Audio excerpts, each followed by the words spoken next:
Tikko ir nosvinēta Latvijas atjaunotnes 20. gadskārta. Protams, ka arī sabiedriskās organizācijas ir domājušas, ko mēs varam Latvijai uzdāvināt. Un laikā, kad tik ļoti gribas dzirdēt labas ziņas par ekonomikas atveseļošanos, kad ir arī zināma stabilitāte attiecībā uz Eirozonas valstu finanšu situāciju, protams, ka gribētos arī labas ziņas teikt par Latviju. No vienas puses varētu teikt, ka mums arvien skaidrāks ir aprises par tiem politiskiem spēkiem, kas kandidēs vēlēšanās, un, diemžēl, arī ir daudz skaidrāks aprises par tiem konsolidācijas pasākumiem, kas ir nepieciešami 2011. gada budžetā.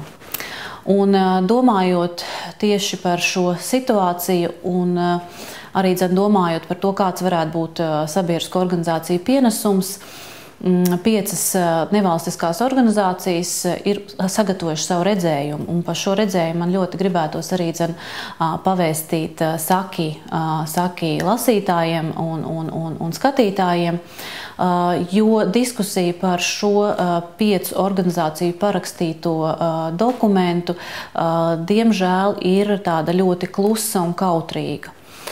Kāpēc vispār tapa šis dokuments?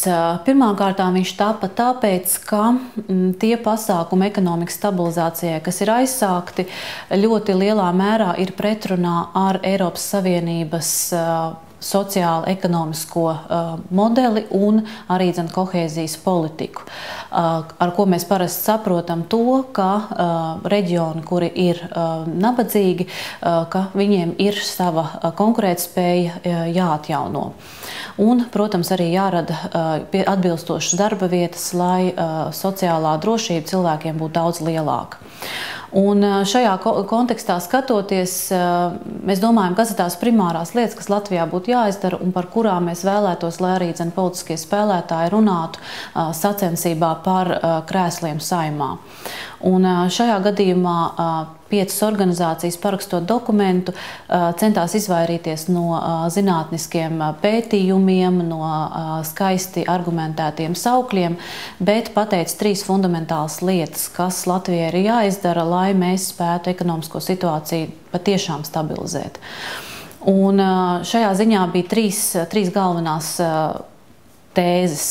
Pirmā tēze ir, ka mums ir nepieciešams 3 gadu valsts budžets, kas ļauj ne tikai plānot struktūrālās reformas un nodokļu sistēmu, bet kas ļauj arī paredzēt investīcijas, kas tālāk varētu gan dot savu ārtavu eksporta veicināšanai, gan arī stimulēt iekšējā tirgus atlapšanu.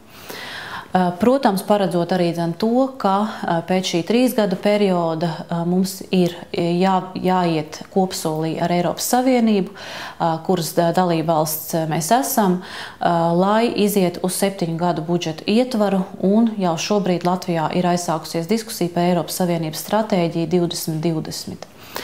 Otra fundamentālā lieta, par ko mēs runājam šajā dokumentā, ir Eiropas fondu pēc iespējas ātrākā apguve. Un mēs redzam, ka ar tiem 250 miljoniem latu līdzfinansējumu, ko šobrīd valdība plāno struktūra fondu apguvē, nepietiek, un ka mums šogad vajadzētu vismaz apgūt 1 miljardu latu no Eiropas Savienības līdzekļiem. Un trešā lieta ir saistīta ar struktūrālo reformu turpināšanu, jo tad, kad partneri saka, apgūsim Eiropas naudu, mēs nesakām, ka tagad ir jāver maisam vaļā gals un jāsāk būvēt zelta ceļi, zelta tilti un visas tam līdzīgas lietas. Mēs runājam par to, ka ir, protams, struktūrālās reformas jāturpina, valsts pārvalde jāpadara efektīvāka un, protams, darba devējiem arotbiedrībām ir jāspēj arī vienoties par atalgojumu politiku. Tā kā šīs trīs lietas, par kurām mēs ļoti gribētu, lai politiskie spēki šajā brīdī izsakās un dod savu redzējumu. Un, protams, ka arī būtu ļoti svarīgi uzzināt, ko sabiedrība daudz plašākā mērogā par šo redzējumu domā. Un es ļoti priecātos, ja jums būtu laiks arī izlasīt šo 5 partneru organizāciju redzējumu kuras arī pievienošu šim te blogam. Un, protams, gaidīsim no jums viedokli. Paldies!